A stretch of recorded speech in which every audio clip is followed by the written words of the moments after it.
Well, guys, I'll be honest. I was coming into today planning to talk to y'all and ask you about Tua Tagovailoa's return to action. I am curious about that, but a heck of a performance from Kyler Murray and the Cardinals to steal this one in Miami.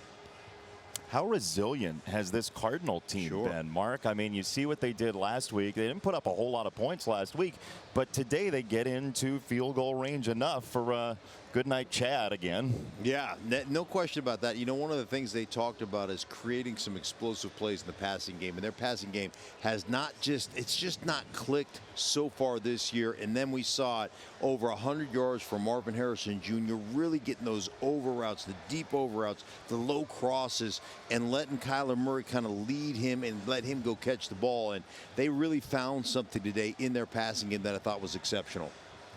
It's probably cold comfort after a loss that, I mean, it felt like the Dolphins had control of this late in the game. I'm sure that's going to bother them for a minute, but they do almost triple their point total for the season getting Tua back. It has to be encouraging to see this offense function the way it's supposed to.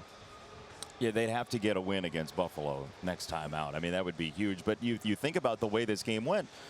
They put up a safety for the Cardinals, and you lose by 1. Yeah, exactly. And I think ultimately you look at Tua coming back, you thought maybe there'd be some rust.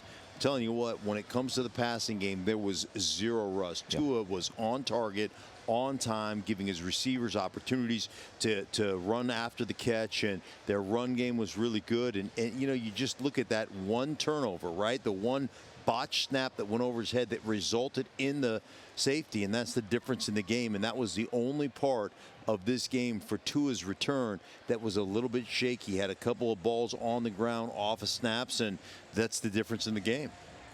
We'll see how the Dolphins can rebound on the road at Buffalo, like y'all mentioned. But, man, the 4-4 Arizona Cardinals, really fun story as we approach the halfway point of the season. Guys, I appreciate it. Dave, thanks.